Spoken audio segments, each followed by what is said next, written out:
Alright guys, so I got a lot of positive and a little bit of negative feedback for my review on the Microsoft Special Edition controller with that little twistable D-pad.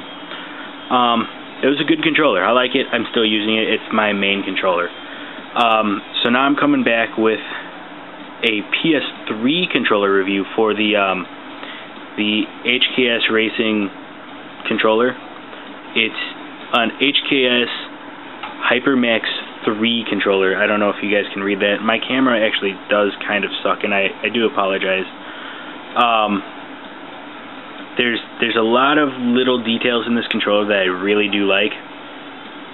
I haven't really looked all that much into the decals on it, but I'm trying to get the best view so you guys can see it.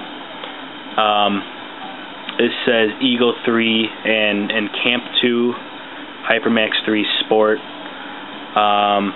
This little white one right here says Sport Brake. On the other side we have it looks like a couple Japanese logos or symbols, whatever. Sorry if you're Japanese, I'm sorry.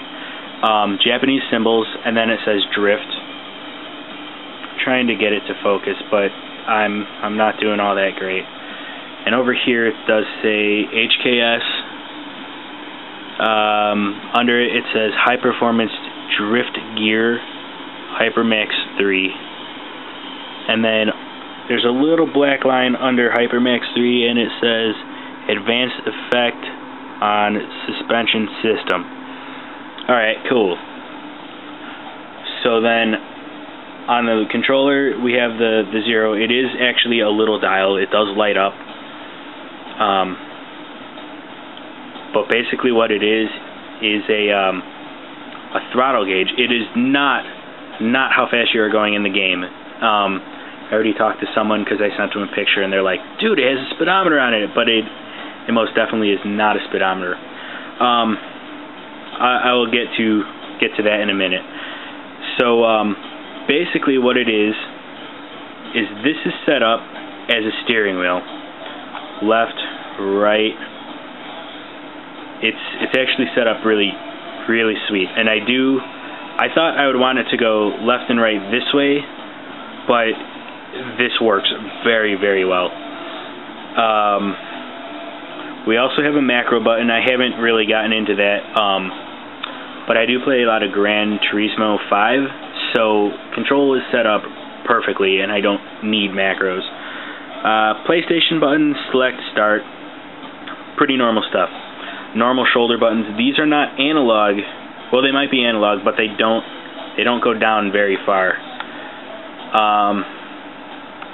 Because really, if you drive manual in Gran Turismo, that's what you're doing. Shift up, shift down. That's all you really need. You don't need analog for it. Shoulder buttons are pretty much the same. They're spaced out a little bit more than on a normal PS3 controller. But that's actually, it's good. It's good. Over here, we have your normal square, X, circle, and triangle. But we have these little, I don't know how you would call them, like wedges. They're kind of triangle shaped, and they go in. So obviously this little taller one is going to be your X, and square for the little one.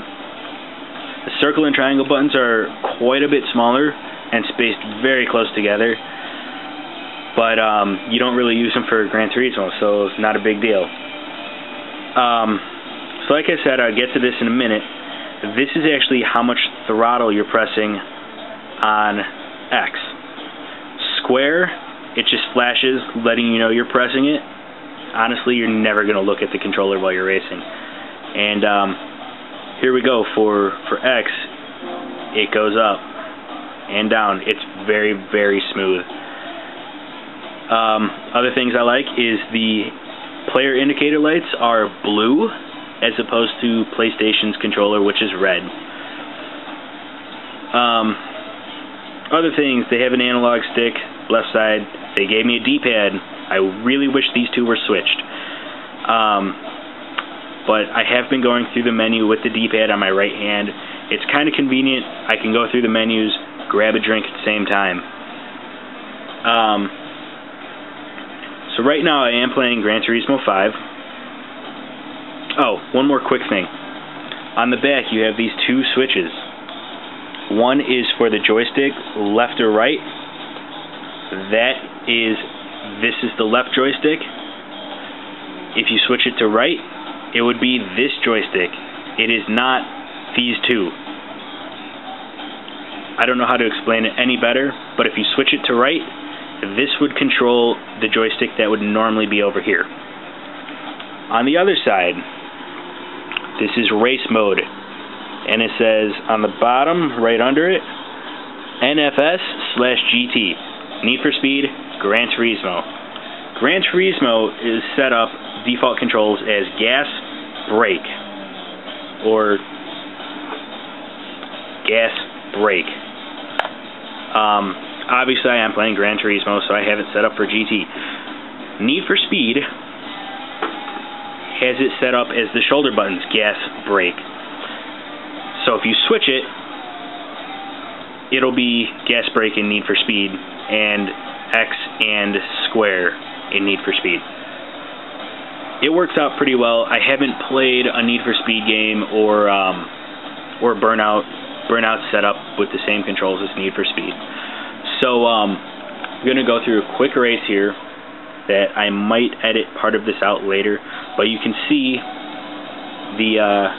you'll be able to see me use gas and brake, and the steering wheel, which goes left and right.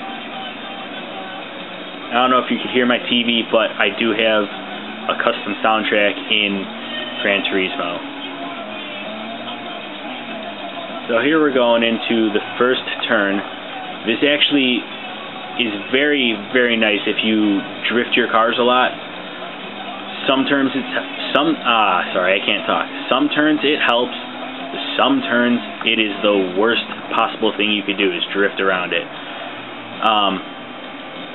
A lot of people that don't play racing simulation games tend to try and drift around a corner.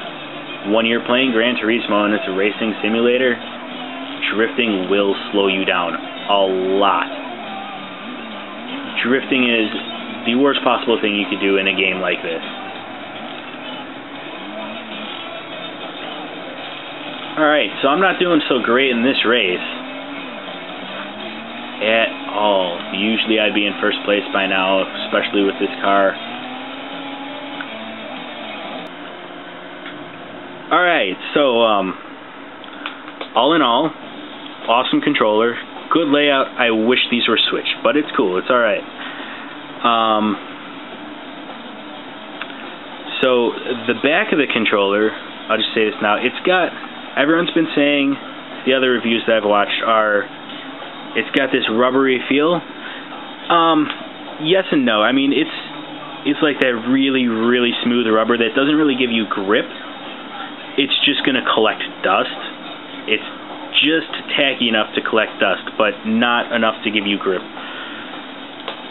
Awesome controller. Only downfall? I don't like wires. I can look over that because gas and brake, steering wheel, awesome. 100% worth the $30, $33 whatever after tax. Granted, I found this at a GameStop. Someone had apparently tried shoplifting it, and it got back to the store and they wrapped it up as a shop-worn discount, so I got 10% off. I also work at GameStop part-time, so I got another 15% off. So I got the controller for right around $25. I would pay full price for this, definitely. 35 bucks, cool. I will throw it out there just for this controller. I'm actually thinking about buying one for my best GT5 buddy. So, Serge, if you're watching this, fucking awesome. I love you, man. And I would buy you this if I had the extra money, but I don't. Sorry. Anyway. Yep. Awesome controller. Totally love it. I had actually not been playing A-Spec in GT5 because I really don't like the PS3 controller for racing games. I love my Xbox controller.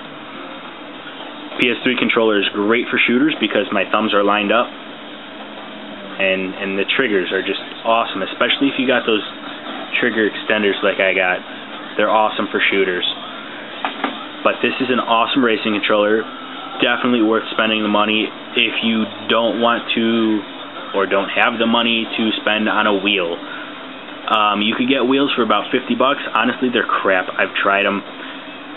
The only wheel worthwhile that's decently priced is about $150, and honestly, it isn't all that good either. I've tried the Ferrari wheel, or is it Lamborghini? Either way, it's about $600, and that wheel rocks. This controller, awesome alternative to buying a wheel. Any questions? Just leave it in the comments. I will try and respond as quick as possible. Yeah, I think that's about it. I don't know if you guys can really see, but this is it's a red controller.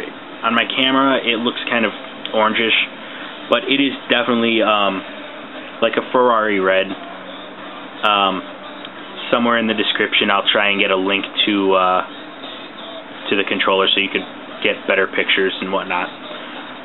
Anyway, thanks for watching. Hope you guys like this review, and many more to come if I have something worth reviewing. Cool. Thanks, guys. Talk to you later.